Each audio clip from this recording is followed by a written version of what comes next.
Okay, I think we. Kusum, there you are.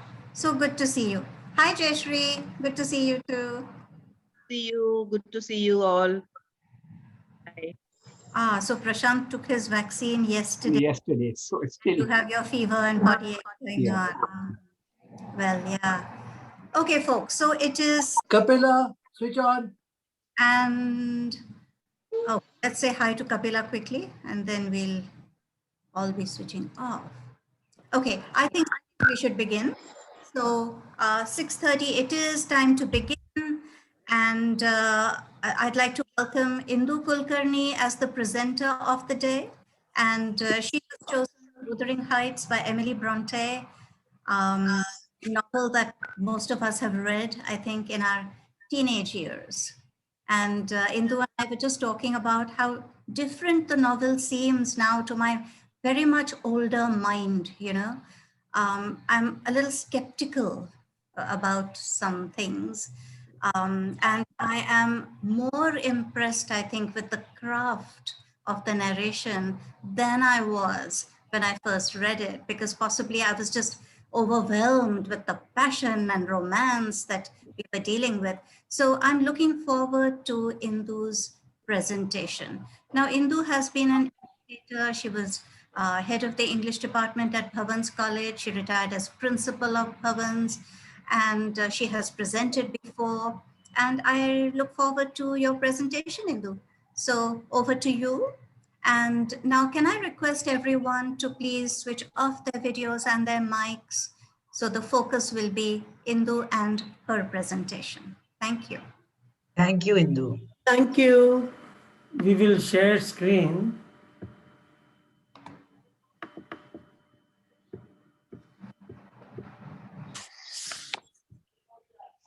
Can you see the screen? Yes.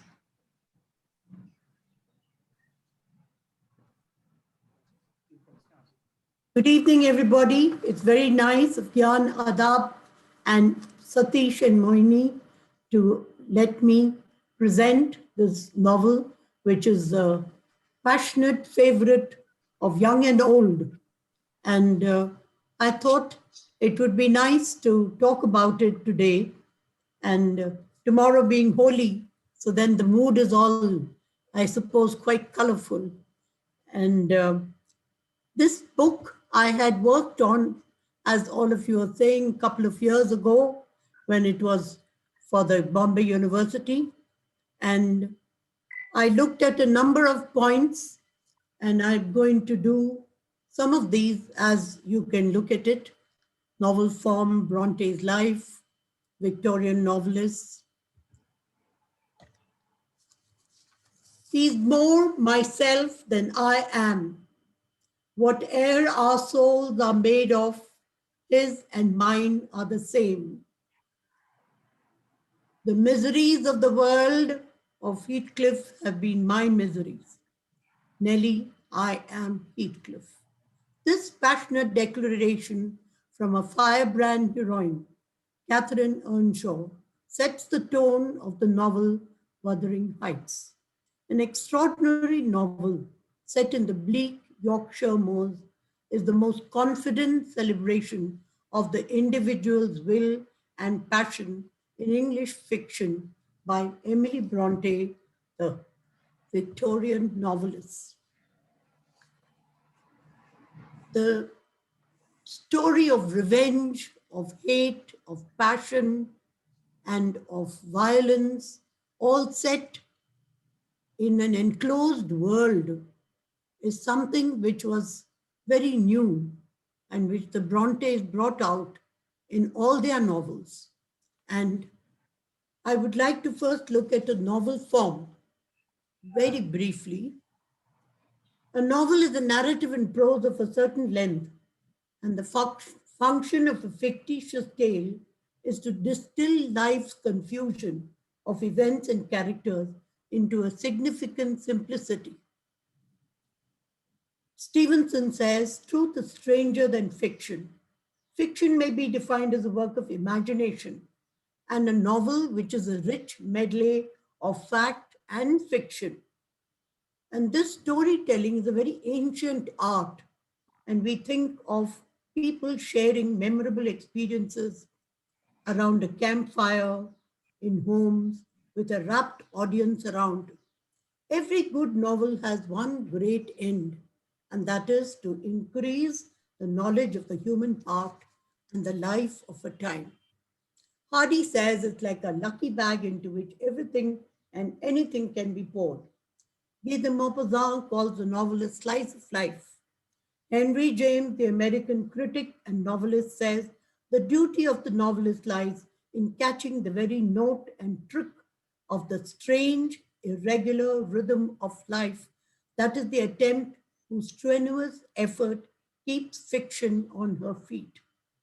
Elizabeth Bound says the object of a novel is a non-poetic statement of a poetic truth. Emile Zola has defined the novel as a corner of life visualized through a temperament. Marion Crawford happily phrased it a pocket theater.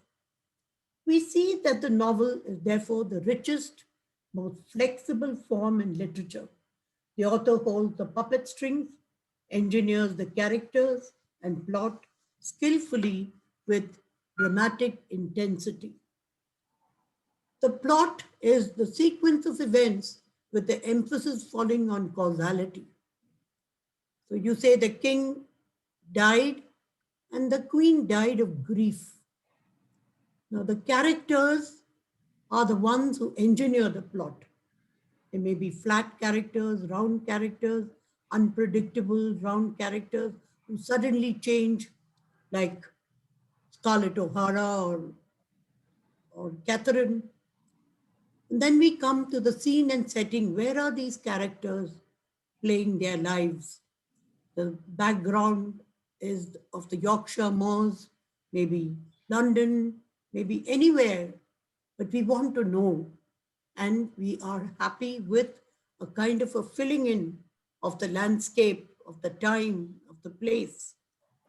Then we come to the narration. Whenever the characters are not talking, somebody tells us a story. They may be outsiders, they may be insiders, as we are going to see in this particular novel. And then we come to fantasy. These points have been given by E.M. Foster in aspects of the novel, part of Trinity College lectures, which he delivered. Fantasy is something strange, weird, unexpected happening, and this particular novel holds up all these points, unexpected happenings. Prophecy is when the writer wants to say something very different, philosophical, and finally it's like the point of view of the writer. Pattern and rhythm is how he has fashioned each chapter, and he has brought the denouement of the novel. And so we have the 7 points.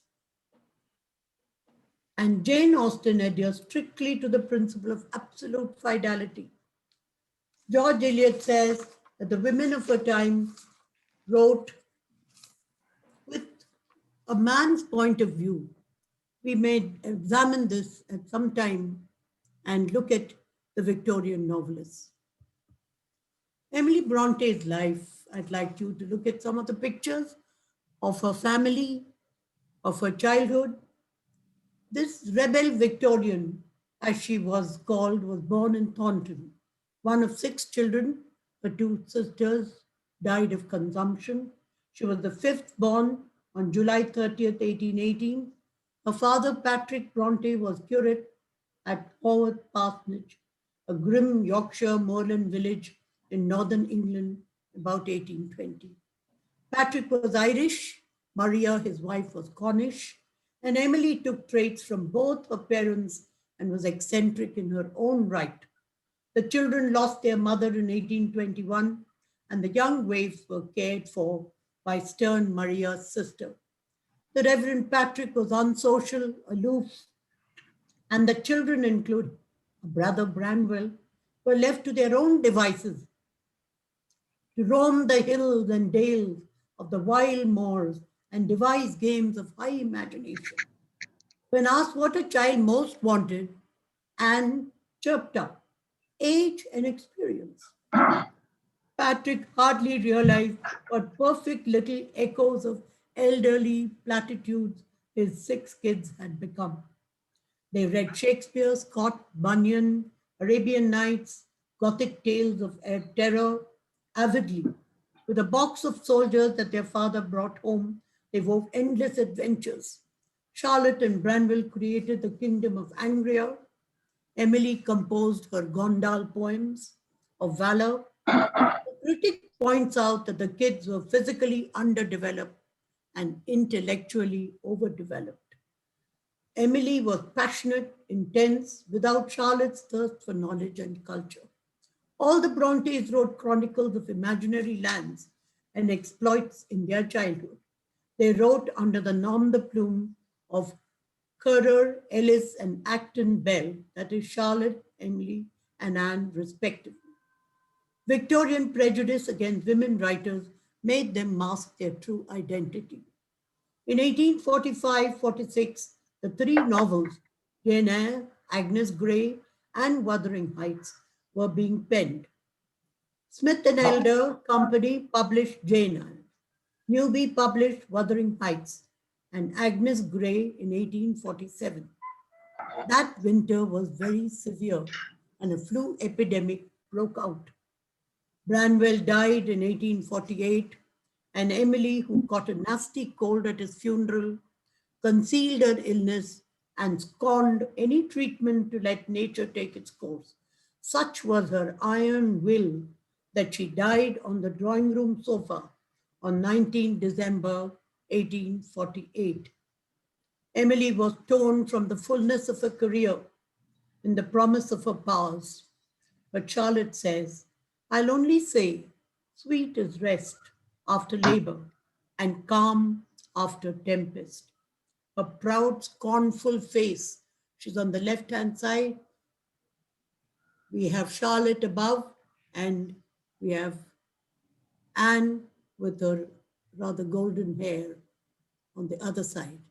We have a picture of the father and the mother.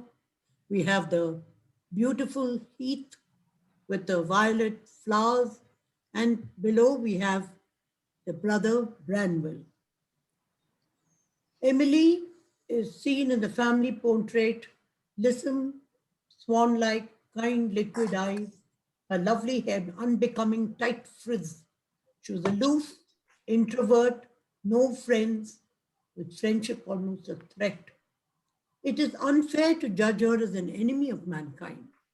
She was not in revolt against the world, but against the prevailing convention and Victorian restrictions in society. Irene Willis remarks that freedom was the breath of her soul. In her poem to imagination, she asserted her true identity, where thou and I and liberty have undisputed sovereignty. I'd like to look at the Victorian novelists very briefly. This age, 1750 to 1850, the Victorian age was prolific in the department of the novel. The word novel came from novella, the Italian form of a collection of narratives from the sixth. Novella. Novella. Italian. Can everybody be on mute? The 13th century Italy. In England, Thomas Malory gave us Morte d'Arthur. Daniel Defoe's classic Robinson Crusoe, Richardson's Pamela, written in an epistolary style, was the first novel. Henry Fielding, the father of the English novel, wrote Joseph Andrews, a comic epic in prose. In the 19th century, we have Jane Austen with her famous Pride and Prejudice and Emma, satirizes English society. Dickens with his Pickwick Papers and Oliver Twist was a humanitarian par excellence. Thackeray's Vanity Fair is a brilliant expose of English society. But as David Cecil says, they pat the beast gingerly with fingers protected with a thick glove of sentimental reverence and then hastily pass on. The raw, naked emotion of the Russian authors like Tolstoy, and Dostoevsky was touched on by the Brontes. We have Mrs. Gaskell also. We have Walter Scott. We have all these writers during that time, each one who essayed. The Victorian novelists had numerous commendable qualities. They were born raconteurs, storytellers. They were dramatic. They may miss great heights, but they cast their nets very wide in a panoramic sweep of society. They are highly imaginative, and unlike many moderns like Woolf, the artist, or Huxley, the cynical philosopher, who stick to only one form, the Victorians crowd realism, fantasy, thrills, knockabout farce, everything on the same page brilliantly. They are highly imaginative, and this lends a dignity to their novel, for they trim and tease it into a work of art. They are picturesque in their depiction, as we see Hardy's Wessex or Dickens' London, the Bronte sisters, the Yorkshire moors, memorable in both line and color. Humor is a distinguishing mark in all their works, maybe quirky, quaint, but lovable. Victorian novelists live on in our memory by virtue of their individuality of characters.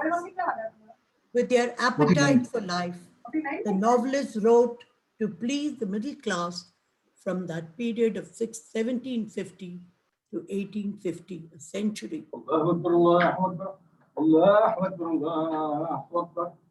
Can everyone please mute yourself? And the host mute everyone else except me, of course, except Indu.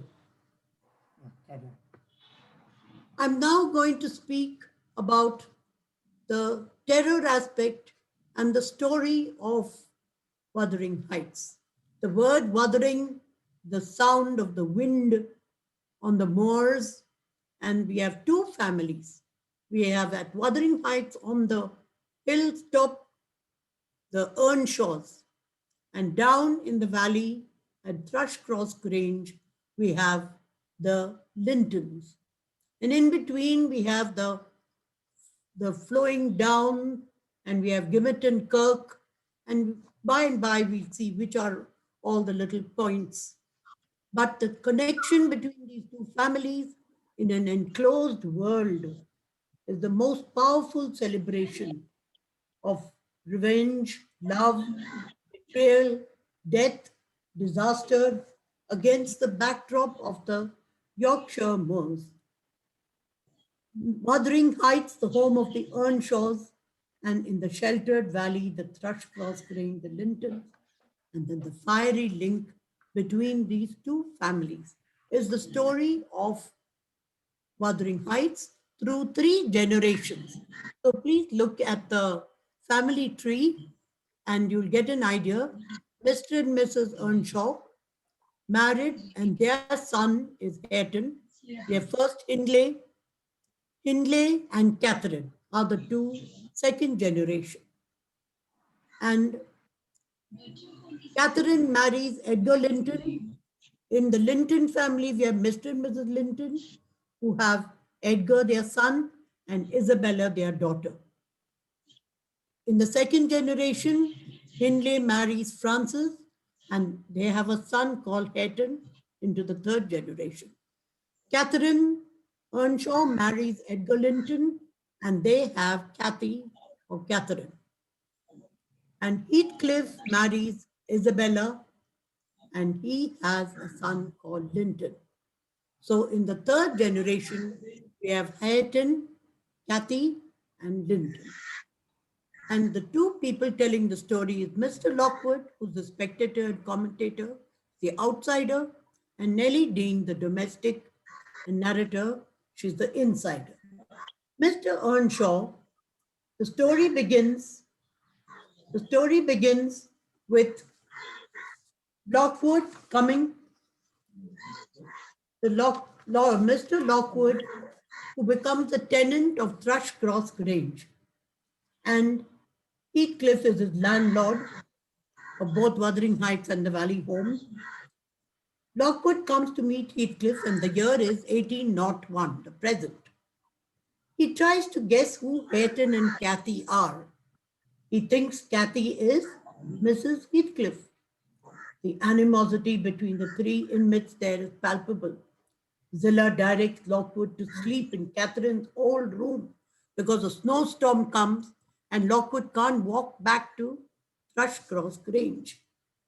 And Lockwood starts reading Catherine's diary and suddenly becomes very groggy, and he's kind of a nightmare.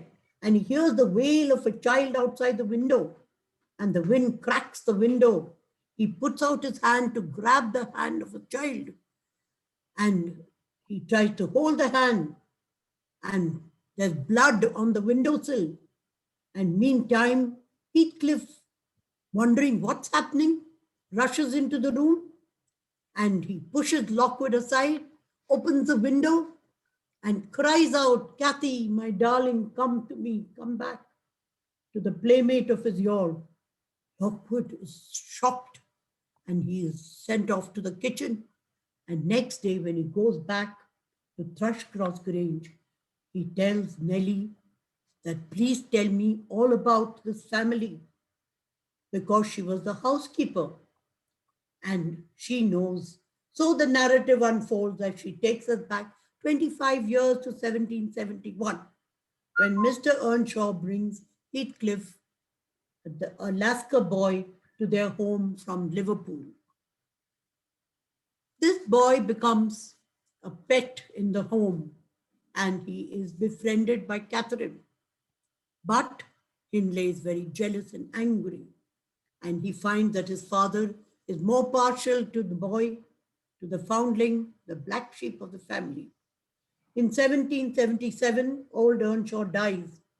Hindley has been sent away to college, but for the father's funeral, when he comes back, he brings a wife, Frances. So sympathy for the black sheep ends with that funeral. For Frances is the queen of the home, and Heathcliff is degraded to be a domestic, and Joseph and Nellie are banished to the kitchen. Roaming the bleak moors, Catherine and Heathcliff draw closer together as runaways and friends. The truant pair run off to Thrushcross Grange one fine day, and so this episode of transgressing on property in the valley has repercussions. The window image is stressed because they do not belong, they are outsiders, and they look at Linton and Isabella fighting over a puppy, and they feel they want to laugh about the way they are so petty. But Heathcliff then stumbles on the flower pot, and Cathy is bitten by one of the dogs, and it's a no good episode because the Lintons realize that she is the daughter of Earnshaw, and they take her in, but they drive away Heathcliff. Heathcliff comes back to tell Nellie Dean what has happened. Catherine in the Linton home is transformed during that 2 weeks into a swan, elegant, and a stranger to her wild friend Heathcliff. Heathcliff comes to the Lintons, and Edgar Linton and he fight. Whenever the young pair voice a hope or dream, it is shattered. It is a mere phantom for Catherine and Heathcliff. 1778, Hindley's son Hareton is born. Frances dies. So Nellie has to look after the baby. Hindley becomes dissolute, and Catherine goes wild. That's what she says. Wild, wicked slip of a girl is how Nellie depicts her. Her deep confession to Nellie in chapter 9 is the heart of the plot, which I read the opening lines, in which she says, "My great miseries of the world have been Heathcliff's miseries, because they are both shunted out. They are not bothered." And in the home, we find that she wants to marry Edgar Linton, and she thinks that by marrying Edgar Linton, she's very clever, and she will help Heathcliff come up in life. Alas, for such hopes, irrational, passionate. Catherine suffers, and so does the despairing young Heathcliff. For the minute he hears this, he just runs away. He does not hear anything further, that she cannot live without him. The intersection of salvation and damnation, felt by the lovers, forms distorted circles in the course of the plot. So Heathcliff has gone away, and the young Lintons, because Catherine marries Edgar Linton and she goes to Thrushcross Grange to live there. They are happy till 1783, when the hero Heathcliff reappears, rich, powerful, bent on revenge. The wolf lures Edgar's sister Isabel with her. The stormy scene of Edgar, Heathcliff, and Catherine, in which she leaves the room, is wild and crazy. She throws the key into the fireplace, and her hysteria is because she wants to impose her will on the two men. She falls ill and is in a delirium. She's not aware of the envy and jealousy of the two men in her love life. Heathcliff, the primitive wild gypsy lover, and Linton, the polished city-bred gentleman. The principles of exposure and enclosure, the storm and the calm, are constantly played upon in the course of the story. Joseph, the stableman, speaks in Yorkshire dialect, superstitious, moralistic, damning of Catherine and her wild ways. Isabella's sad letter tells of Heathcliff's sadism, the decay in Wuthering Heights, and the depressing scene of Hindley. Drunk, slovenly, uncaring, he's coming down the staircase with his child, and the child slips, Hareton slips, and Heathcliff runs to catch the child. Somehow there's a bond between Heathcliff and Hareton. And chapter 17 sets the stage for the second generation, because Heathcliff tries to take over power by gambling with Hindley and procuring the property of Wuthering Heights. Isabella escapes to another town where she has a little child called Linton. Heathcliff beats Hindley unconscious and is a victorious survivor of his evil revenge. He's more fiend and cannibal than human. Catherine, meantime, dies in childbirth, and Nellie and Edgar have to raise the wee bairn, Cathy. In 1797, Isabella begs Linton, her brother, to come and take her little son under his care. By the time he goes there, she's no more.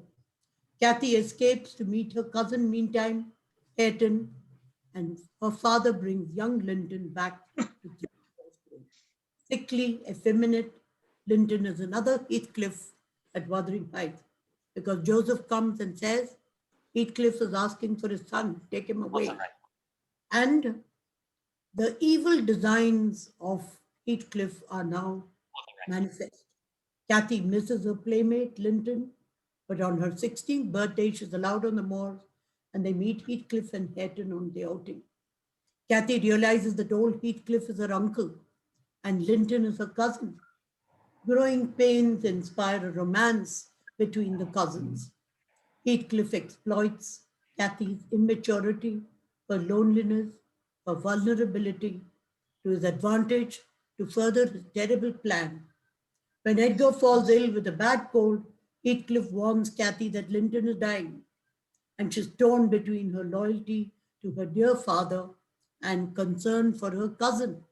A locked door leads to a crisis again, is a parody of the earlier one between Heathcliff and Catherine.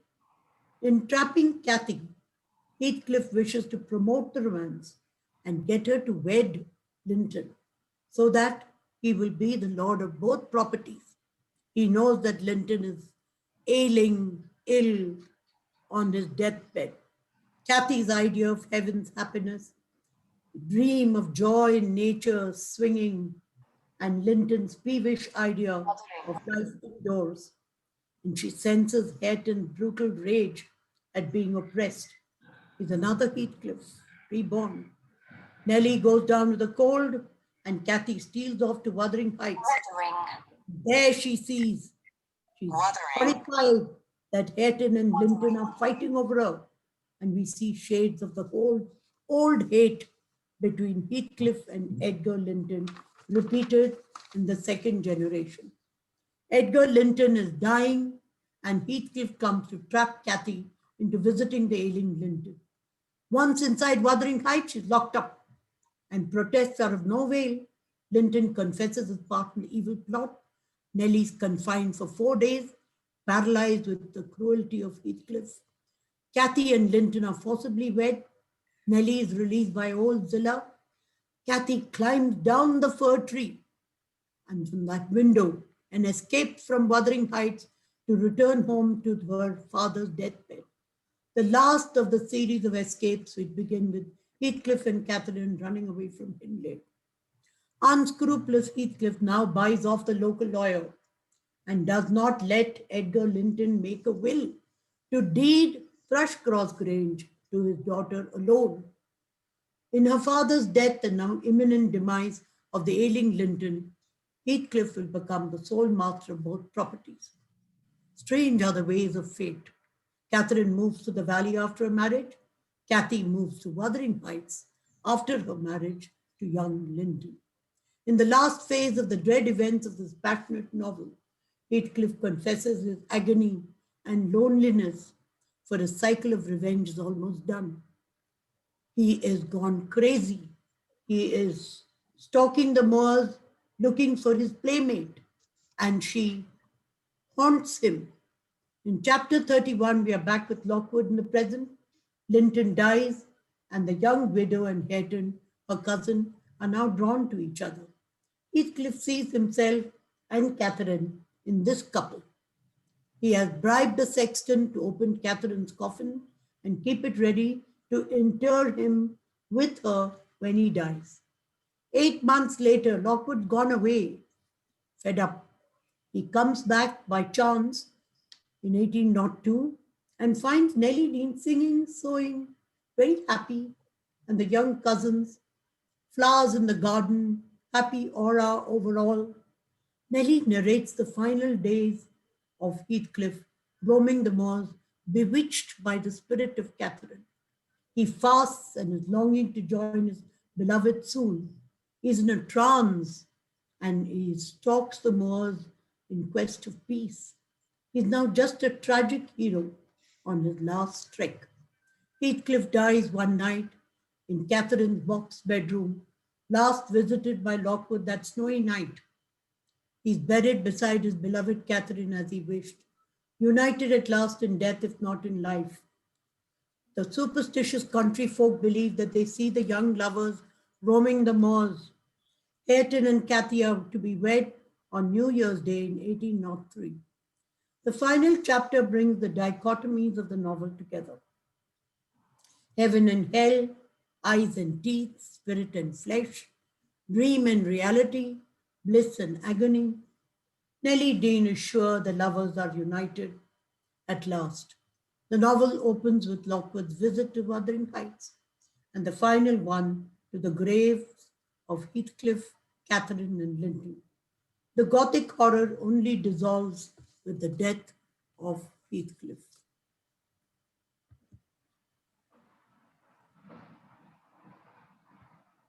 You're looking at the two pictures of movies, Laurence Olivier and Cathy, Merle Oberon, 1939, and then 1992, Ralph Fiennes and Juliette Binoche in another make of the movie.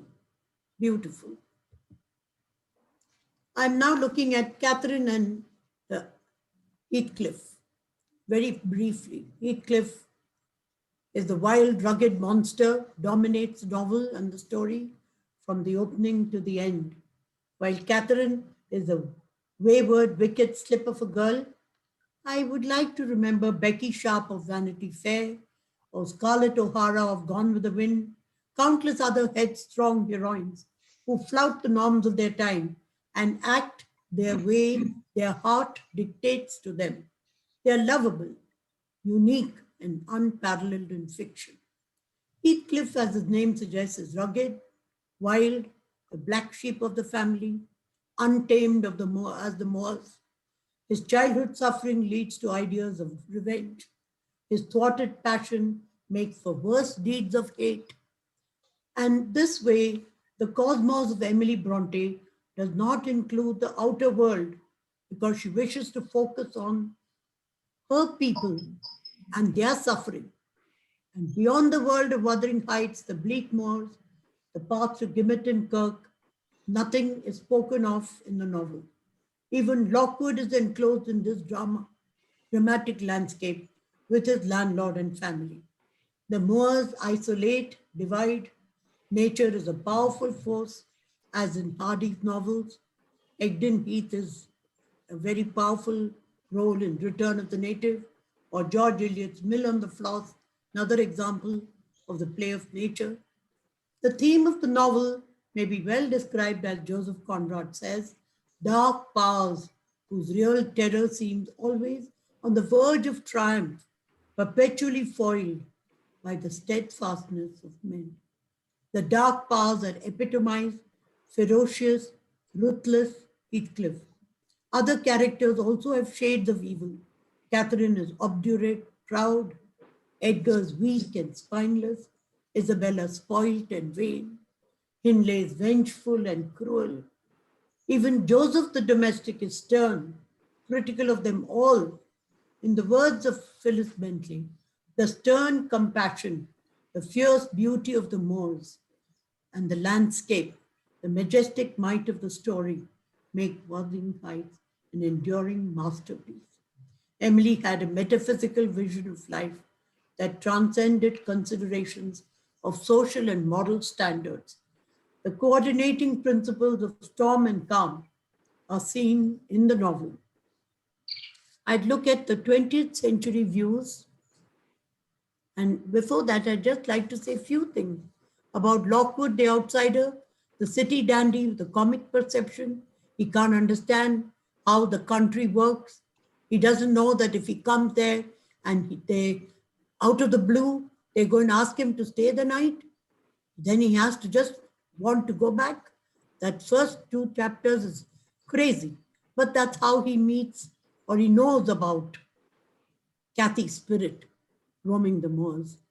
Nellie Dean is the insider, the housekeeper, intimate, judgmental, moralistic, earthy, because she's like the lady of the house, because Mrs. Earnshaw dies. After that, Frances dies. She brings up all these children. The diary of Catherine and Isabella's letter, another method of narration. How are we filled in what happens in the novel? Joseph and Zillah also relate the events at times. Lockwood and Nellie contrast and complement each other. A diamond has many facets, and so has the novel Wuthering Heights. Each interpretation is unique and fascinating. Mark Shorter speaks of the metaphors in the novel. The poetic power of Emily colors all her diction. All the words and the behavior and the verbs are all taken from nature. Heathcliff is a fierce, pitiless, wolfish man, a bird of ill omen, arid wilderness of firs and whinstone. The metaphors go on. Dorothy Van Gent pinpoints the window image, repeated in the plot often, the outside and the inside. The first image, and then when Catherine and Heathcliff go to Thrushcross Grange, alien and human, and how they are play upon each other. J.F. Goodrich appraises the role of Nellie as a narrator, the stark immediacy of dramatic energy in relation to the events, a sense of actuality, a sense of, the present, a drama, which when she talks, we feel we are not listening to her, we are looking at the story and the passion. So she becomes a family member, she chides Catherine, she challenges Heathcliff, she warns Hindley, but then they follow their own dictates and they behave as wild as they would. Miriam Allott, in a critique, refutes Lord David Cecil's interpretation of the harmony of storm and calm. She holds that the principles of storm and calm in the first generation is repeated in the second generation because of the cross marriages of the Earnshaws and the Lintons. So at the novel's denouement, she says a certain equilibrium is achieved. Whereas David Cecil said that with the death of Heathcliff, there is a kind of an calm because they are united, the spirits of the lovers are united. Wade Thompson dwells on infanticide and sadism in the novel. Savagery is inborn. Examples in the plot of the novel tell us how Heathcliff is hanging the pup of Isabella. His favorite sport is torturing cats, pulling out their nails, and the violence of Hindley, who's drunk, hitting everybody and dropping his child and not bothered about what happens to anybody in the home. Even Catherine slaps Nellie and shocks her. Hareton hangs a litter of puppies. All these people have imbibed a kind of a sadism from the wild forces of nature as they are trapped in the Yorkshire moors. Phyllis Miller dwells on the themes of isolation and exile, points taken from Emily's poems fraught with loneliness. And this played out in the characters.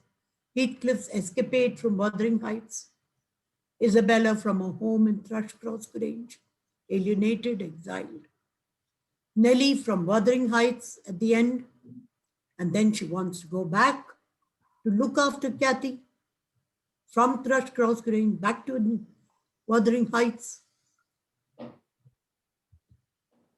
I would now like to thank you and to play a very contemporary, interesting song by Kate Bush, which is popular in London. And this plays on, please listen.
Thank you very much for a patient hearing. We'll give you the link to this. We'll send you the link to the song so that you can hear it.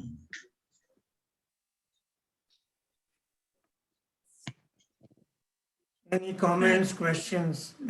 Yeah, so we couldn't hear the song. That was a pity. Thank you for that presentation. Those of us who have read the novel would have remembered it, you know, with all your... Mo asked her, can it be played again? We didn't hear the song at all. Oh, you didn't hear. Okay. Yeah. I don't know why you didn't hear it. It's pretty loud. It must be done different. No, I don't know. I played it, but let me try it again. Okay. Okay, let's just spend a minute trying. If it doesn't work, we'll move on. Okay. 1 second. Take out your hand. What are you doing? Comes here.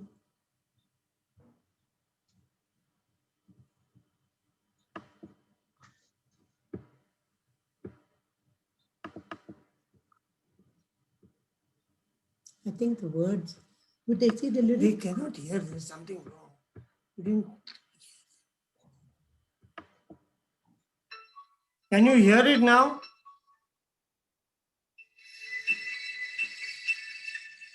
Yeah. Yes. No. Can you hear Yes, it or not? we can hear a Okay, wee then. bit of instrumental music, no words. And now it's silent. Can you see the screen? Nothing at You all. can't see the screen? We can see the screen, but there's no sound. Okay, Oh. leave it now. I'll Let it send go. it to you. Okay. Okay. All right. Sorry about that. That's okay.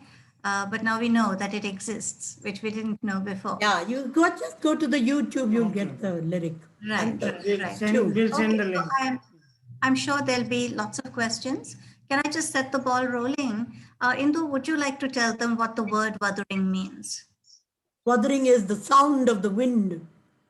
And that is how the word wuthering has come. And the idea of the house on the hill and the wind blowing in the fir trees. And that's how the word has been. Yeah, so sort of That's how wind. Emily looked at it. Right, right. Okay. My question is going to be about the Byronic hero. So Heathcliff is supposed to be the finest example of the Byronic hero. Indu, I'd just like you to talk about it a bit, because although, I mean, the Byronic hero is sort of based on Byron himself, and this whole concept of the brooding, melancholy, mysterious person. Clubfoot and cynosure of eyes. That's how Byron was. Then the concept of some kind of wrongdoing, in his life, but a man with a great capacity to love, often misunderstood because of his behavior. Do you think Heathcliff is really a fine example of the Byronic hero? Or do you think that this Heathcliff Some parts. really stretches it? Because I find this the comparison to a brute. We're told he's barely human. The way he gnashes his teeth and foams at the mouth, and his reactions, his vengefulness, Cannibalistic. cruelty. I mean, this cruelty which is kind of beyond comprehension. Is he really a good example of the Byronic hero, or not? Does he go way beyond it? Some parts he is, but Byron was more of the romantic, and he was, in a sense, polished. How can we compare Heathcliff, uneducated, whatever he did outside and became rich, we don't know. We are not told that he just became rich and powerful, but whether he was in any way somewhat polished, he never showed it. When he came back, he was in many ways worse than ever. Yeah. He was Although handsome. what Lockwood does say that he looked like a gentleman. I mean, that's many years later, of course. Okay. By then, I suppose he had sobered down. That's all one can say. Would you like to comment on this Byronic hero aspect of Heathcliff? I wouldn't call him a Byronic hero. I would not like to look. I wouldn't. She's asking.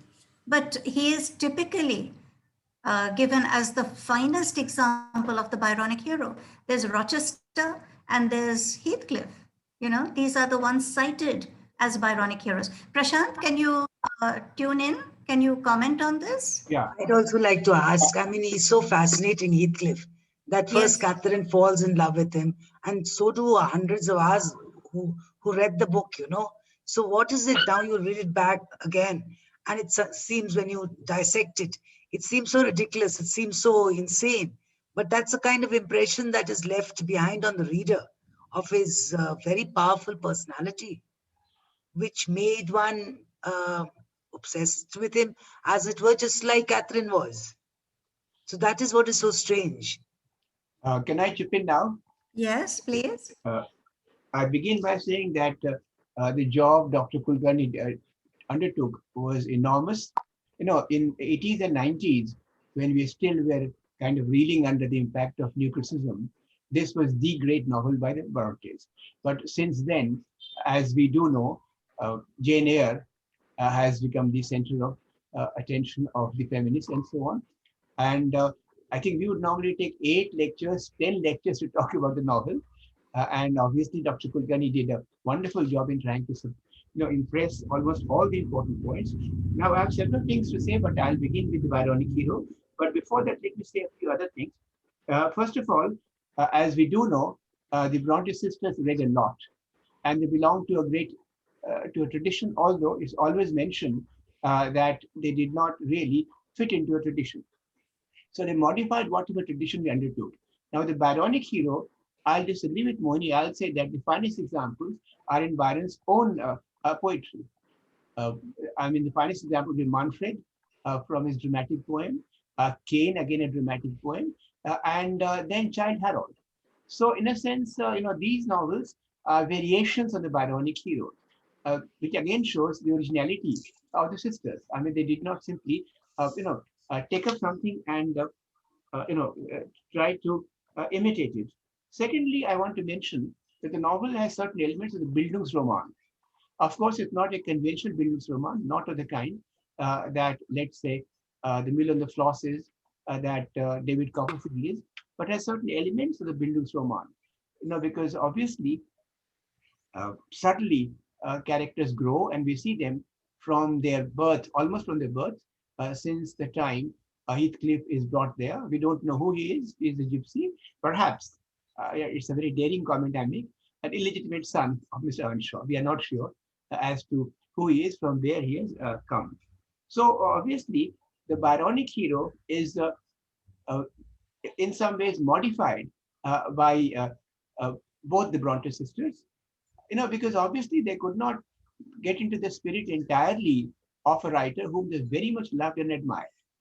And secondly, they follow the trend of Bildungsroman, but again, not following it, slavishly, modifying it, changing it.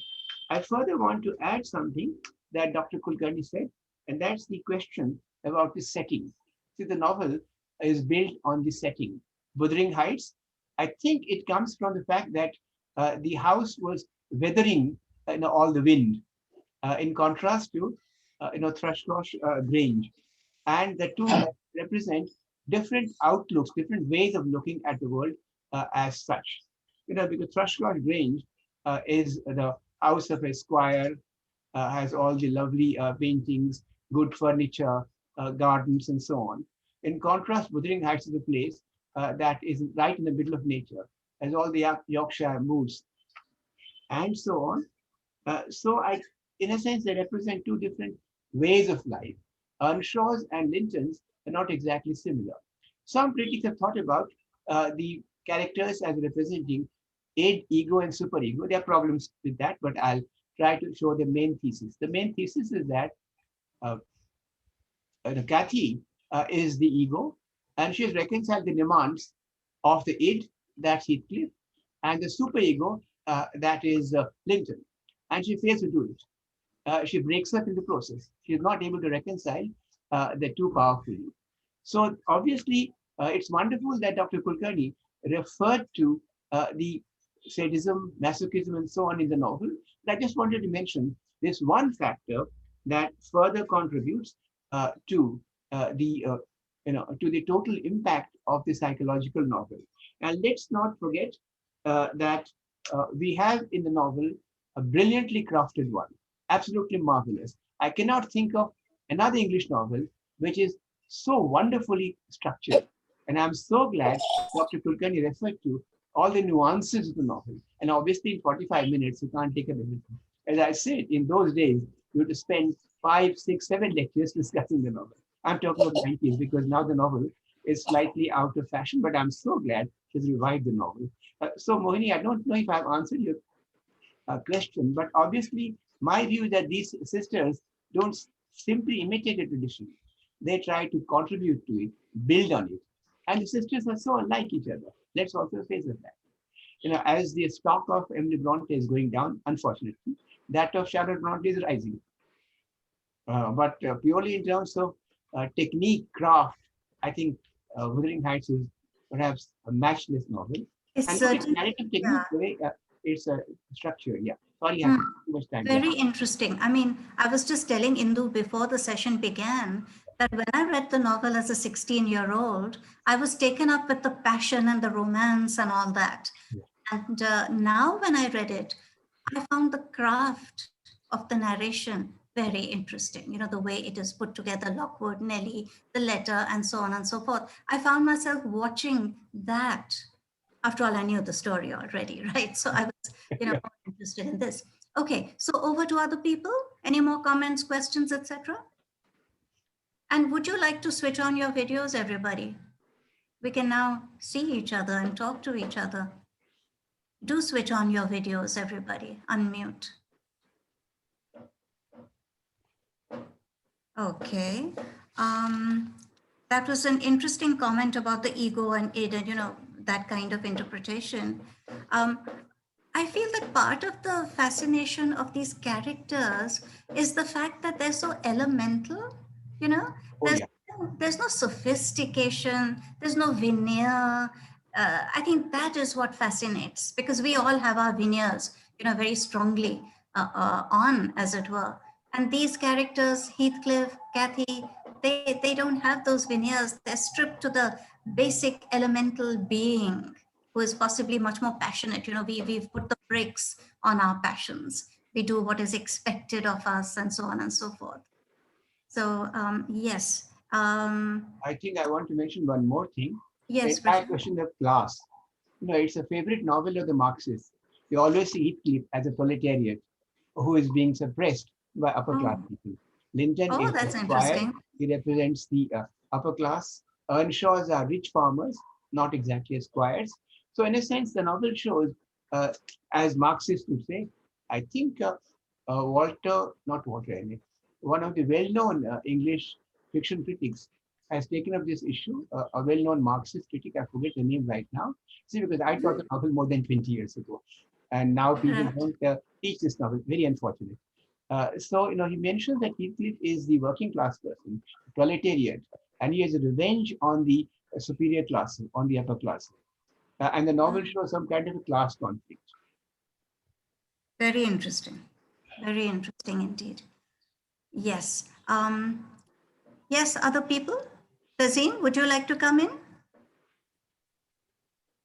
Monali? May I ask a question? Yes, Poonam?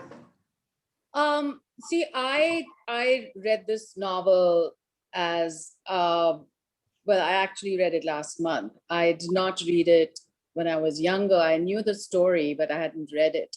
Okay, Poonam, would you like to switch your video on? We'd love to see. No, I'm sitting here with all. Okay. Sorry. Okay. We'll manage. We shall imagine you. Yes, come on. So the feeling I got from this novel, yes, it's beautifully crafted and everything. I couldn't find the love. What I could find was just so much rage. And Raw. that's the passion. That is what I found. There was so much anger. And it kind of made me angry. So I was all the time, I think the only love that I could feel was this kind of very gentle love that Edgar had for Catherine. But that love between Heathcliff and Catherine was just too much. I mean, I just couldn't see it.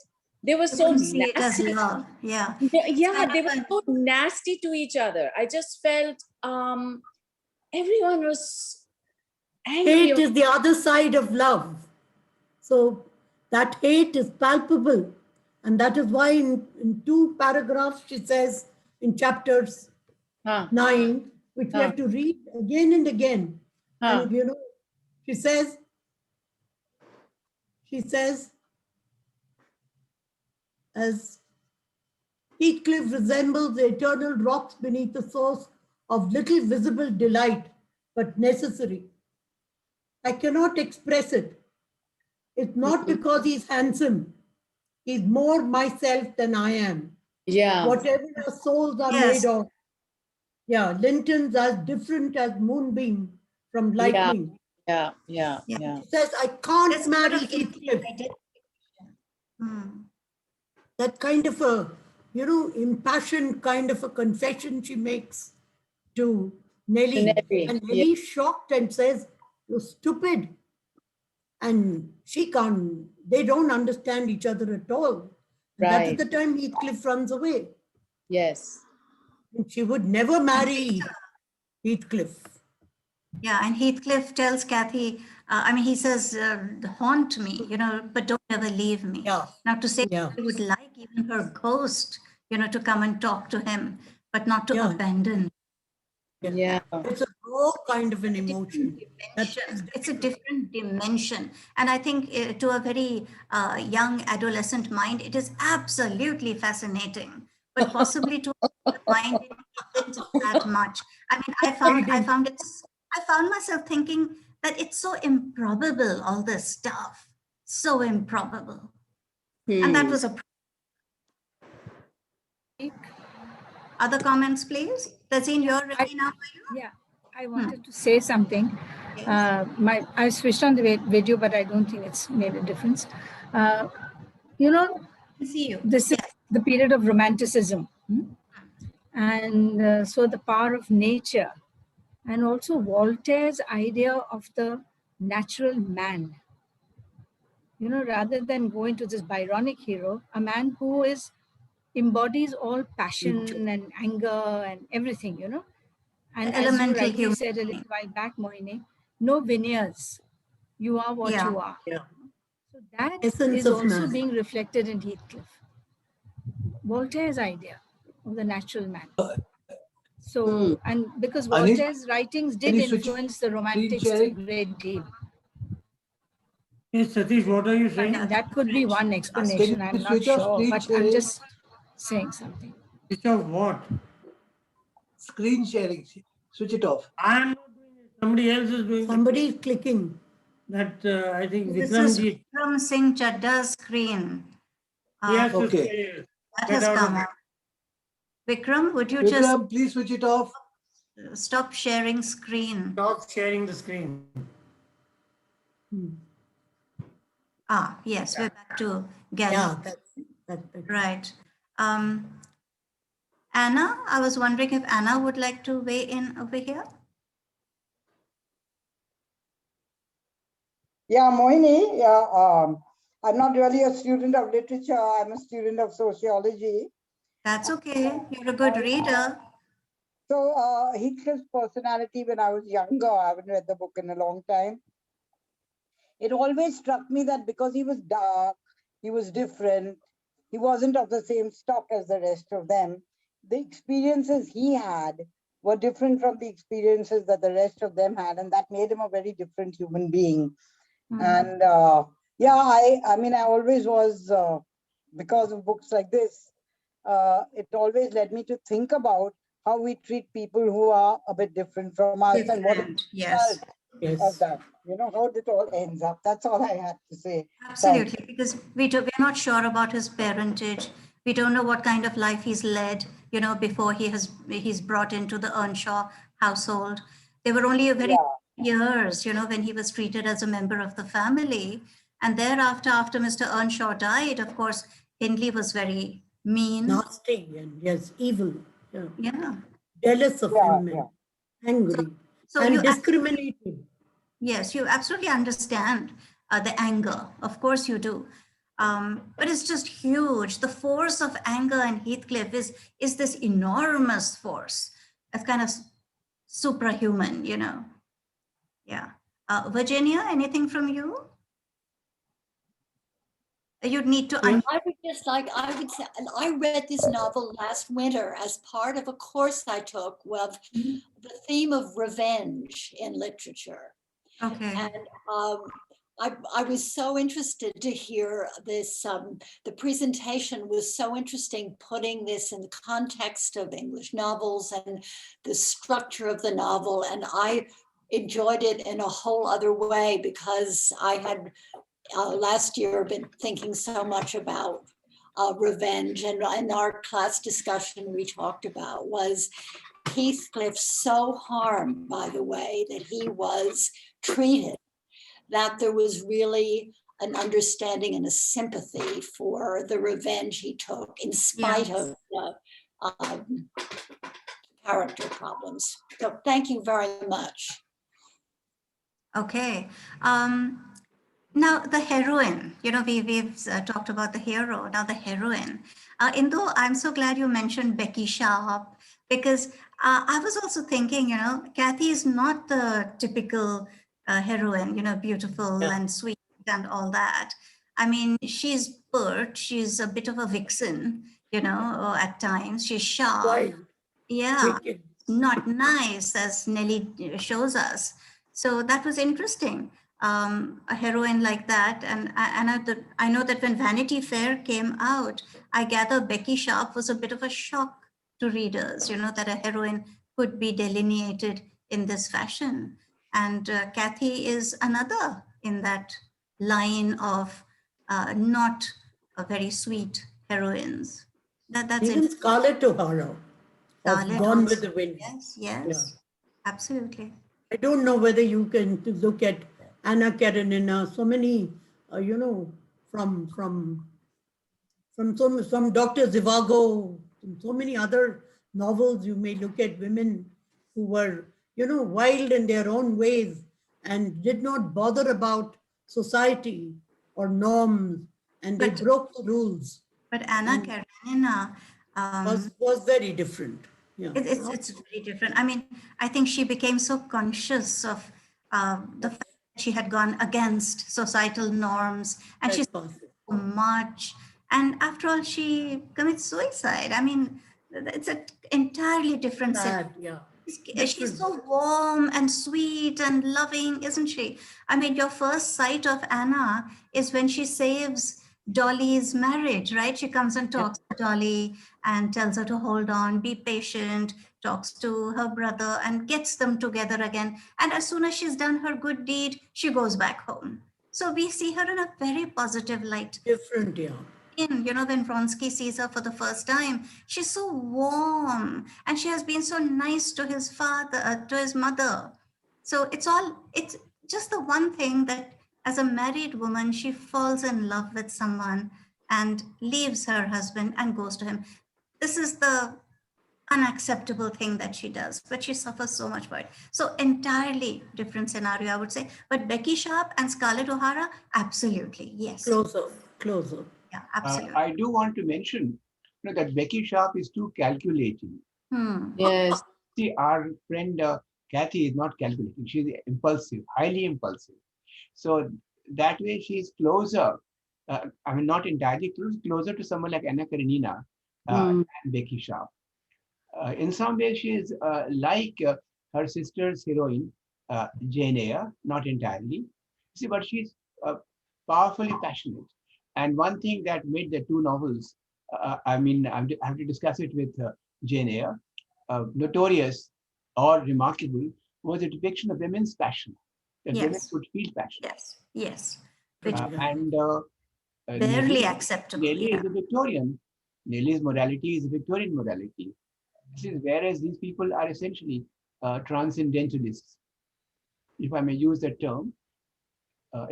People like Heathcliff and even Cathy are transcendentalists. They believe in life beyond, the grave, and the whole idea of transcending and so on.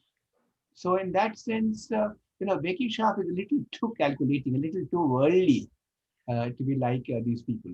But I think all the other comparisons would be quite valid and appropriate. But Becky Sharp is similar in one respect. You observe both in Becky Sharp and Cathy, the beginning when they're very small children, and then their growth, and almost till the end. We don't know what's going to happen to Becky Sharp at the end. She's going to live on, but the whole focus on time. And of course, Vanity Fair has both time and place, whereas Wuthering Heights is confined to two houses and the moods. So in that sense, very, very limited. The entire novel moves in time and not in space, Right. Okay. which was a feature of the Bildungsroman. Can we have now a fresh voice? Monali, what about you? Would you like to come? Am I audible, ma'am? Yes, you are. Okay, I'm sorry I cannot turn on my camera. I'm slightly unwell because of the effects of vaccination. Oh, yeah. So, in fact, when I had read this novel, I too was about 17 or 16 or 17 years old. And I had not really liked the scene wherein Catherine was I think portrayed as digging on her nails into Heathcliff's neck or something of that kind. I found that very too wild. And at a certain point when people often say that, oh, they're very passionate. I could see they were far too lustful of each other. And what many people lustful. I mean, they were very lustful. I mean, that is what I felt at that point of time. There hasn't been a fresh reading since, but what I really liked about that novel was the kind of layers of narration. There are so many points of view that are given. I really liked that. So it was not as though we had just a single know-it-all narrator who would be talking to us from each and every character's head. So that gave us a very fresh Absolutely. perspective. I find that very interesting too. Yes. You know, you're saying, Thank you, ma'am. well, I actually want to say that there is no sexual rapport, actually, is there? I mean, there isn't. No, there isn't. No, there isn't. But then maybe that was a prelude to that, or because since this is a Victorian novel and not a D.H. Lawrenceian age wherein a lot of other things could be more explicit. So this was just a prelude. So maybe a lot of things were shown in a far more submissive or subtle way. And what Dr. Sinha talks about as transcending, I mean, I saw it as trespassing in many ways. So I don't know. I mean, this was just my point of view. I almost thought that whatever we would expect the other person to do, rather they do something totally wild and outrageous, either to gain attention or to just promote their own acceptability with the way they are. So that was how I saw it. Maybe a very naive perspective, but this is how I saw it. Okay, just want to point out that in Jane Eyre, there is a sexuality, you know, definitely. Like, and one of the things that was very shocking about Jane Eyre is that when Rochester tells her that he loves her, she's able to tell him that she loves him too. And there's no coyness at all. And that's, in fact, Jane Eyre is a far more, I mean, I had thought it that way, that Jane Eyre is far more matured as a character because she knows who needs love and who needs love and support. So that is how she makes her choice rather very intelligently, and she doesn't just follow the heart, but she follows her heart and her mind together, and she goes back to Rochester. So this is how I tried to rationalize the whole ending. But in case of Wuthering Heights, I could find no justification for what characters were doing. But I really like the different points of view is what I admired. So thank you. Thank you. So would anyone like to comment on Heathcliff as hero or villain? I think Indu said hero, anti-hero. Did you use the word? Anti-hero, I said. I said anti-hero because when we see tragic characters like, you know, we see Romeo and Juliet, and we see a whole lot of pairs, and then we look at these two, and we find that there is no kind of a, other than loyalty at that spiritual level, when they have to really meet, it's only when he wants to marry Isabella or he elopes, she realizes that she can't have both the men. She can't have Edgar Linton and Heathcliff, and that she erred. She should have gone away with Heathcliff, but she says, I can never marry Heathcliff because he's part of me. So it's like likes. And so she feels that in her sense, in her wild, passionate sense, she feels it would be like morally and spiritually wrong to think of marriage with Heathcliff. And she thinks being outside and helping him come up in life would be a better thing. And he said Becky Sharp was calculating, but I think Catherine was also calculating intent. I think in that scene, Catherine she's telling miscalculates. Nellie. Catherine Yeah. miscalculates, and Becky Sharp successfully does it. Yeah. I think when Catherine is telling Nellie why she can't marry Heathcliff, it's about Heathcliff being a nobody. Yeah, she to degrade me to marry me. Yeah, how can she? I mean, how could she can't? Being some No, sort of and level. once she goes to Thrushcross Grange and she sees their lifestyle and she becomes, yes, she puts on some airs. She is like become a young lady and become refined. She realizes, only then she realizes. Till then, her mother was not there. Frances died. The women in the life, and there was only Nellie Dean. There was nobody to help to polish her, to teach her about the niceties and mannerism. And so I guess she was attracted to Edgar Linton in that sense. And yet she could not deny the passion for Heathcliff. She was honest enough. That is what the Bronte sisters, that they are raw passions.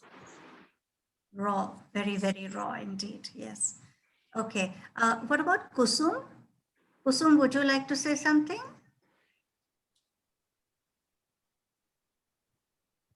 Or Manda? Mandakini? Okay. Now these are the people I can see on my screen. Folks, everyone is welcome to weigh in, but it is 7:50 also. So if there is nothing further, then maybe I have a question. Yes. Can I just ask a question? Of course. Heathcliff disappears for quite a number of years. I think 3 16 years, or so. 3 years. Yeah, 3 years. Yeah. And there's absolutely no explanation as to what he did or where he went. The Right. whole thing is a mystery. And somehow I do not know as to how this disappearance helps in the novel. I mean, is it just because it gave him this interval of becoming powerful and rich, or is it something else? The characters, when they leave that cosmos of the Yorkshire moors, whether it is Isabella or Lockwood or Heathcliff, we are told nothing.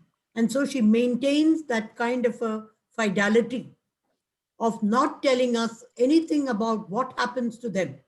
And when they come back, they have whatever the marks of, and her idea, she holds a puppet strings. So Heathcliff is like a puppet in her hands. And when he comes back, he has got the power to work out a revenge against Edgar Linton. So that is how he becomes, that's why I said he's still rough and ready and he's not polished or anything like that. And he's different all the time. He's different from Edgar Linton. And he can never become an Edgar Linton, as Anna has also clarified that his birth and his family and everything, we know nothing about it. He was just a Lascar boy, sailor boy from somewhere, maybe Indian sailor boy, and who had come to Liverpool, and Earnshaw picked him up and brought him out of pity. And so I don't think the question of... There are lots of questions which are unanswered. Yes, remain. Who is Heathcliff? You know, where's he popped up from. Why has Earnshaw brought him? Now you say pity, but really pity is something that's very highly lacking at Wuthering Heights, you know. It's not After the death of Earnshaw, yes. After the death of Earnshaw, Hindley is only waiting for the father to die. And when the father dies and Mrs. Earnshaw also dies, there's only Nellie Dean who might fight any battles. He's left alone, thrown to the wolves, so to say. And Catherine then kind of becomes his playmate and looks after him. They cling to each other. That's how it is. Would you They are say survivors. Would you say Wuthering Heights is a less mature work than Jane Eyre? Maybe because it was just one book of hers and she put all her heart and passion and her dream. She had a dream, and that dream is there of Catherine when Catherine speaks. So that is what she says. Peculiar dream that she went to the heaven and she was miserable. So then Nellie Dean tells her, people like you would not go to heaven. You deserve to be in hell. You would not be happy in heaven. And so then the character of Catherine is also wild. And that is how I feel that these characters have been molded. But definitely it is like a raw book. That's why Scarlett says that Tempest, when she dies, says now the Tempest, there's calm after the Tempest when Emily died. So that was for one book, or one stamp, and unique. Would you like to comment on the supernatural in the novel? The supernatural in the novel. Yeah, the supernatural element is that Gothic thing. I try to tell the story from that angle, yes, because that is the most exciting part of it, as in the movie. And nowadays, psycho, horror movies and Netflix, everything is all about horror. Everybody kind of, generates this horror and enjoys it. And the supernatural, is it the hand of Cathy, the child, or is it Lockwood's hand that is bleeding? If you want to be scientific, you say it is Lockwood's hand. My students all ask me in the junior BA. They said, ma'am, why is the hand bleeding? Is there really a ghost outside there? And if it's a ghost, how can the hand bleed? Why would a ghost bleed? She writes yeah, the supernatural. So I would only say Lockwood had gone and hurt his hand on the broken glass. There's no answer to that. Yeah. And then, of course, she haunts the moors and she comes all the time. And that is how they are afraid. People are afraid of walking the moors. That supernatural element is a very powerful element. Yes, I think the novel is the result of a very young imagination. Yes. Yes. Had she lived on, I think she would have possibly written differently later on. And I find that the book appeals also to very young people. And yes, now when I read it after so many years, I was a little skeptical while reading it.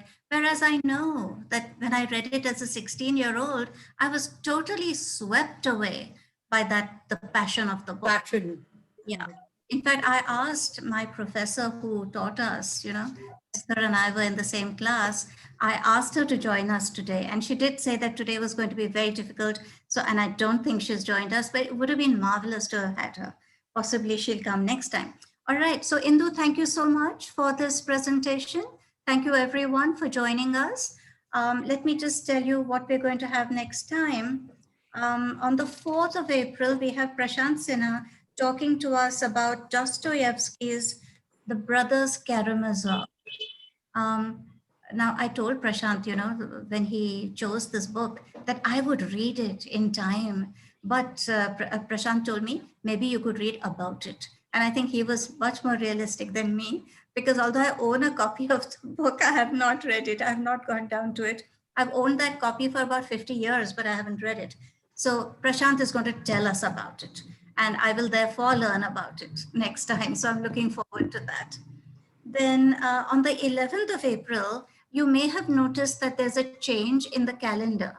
So our presenter, Shraddha Kochar, for the 11th of April, was planning to speak about the dystopic novel But she's changed her mind, and now she is going to talk about 2 books by Upendranath Ashk, who is a well-known writer in the Hindi language, and she's using translations.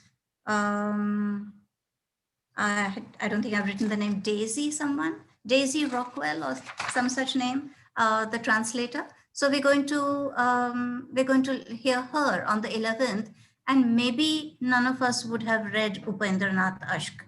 I have been trying to find him on the net, but have not succeeded in finding anything yet. So that will be another case of learning about something that we don't know about. Thereafter, what do we have? Okay, anyway, yeah, the rest of it is in the calendar. Also, also you will have noticed that I've got my dates a little wrong. So I've corrected the dates in the calendar. So, okay, so thank you everyone. We wind up for today. We'll meet next Sunday with Prashant Sinha and Dostoevsky. Thank you everyone. Thank you. Thank you. Good night. A very lively session. Thank you very much. Thank you.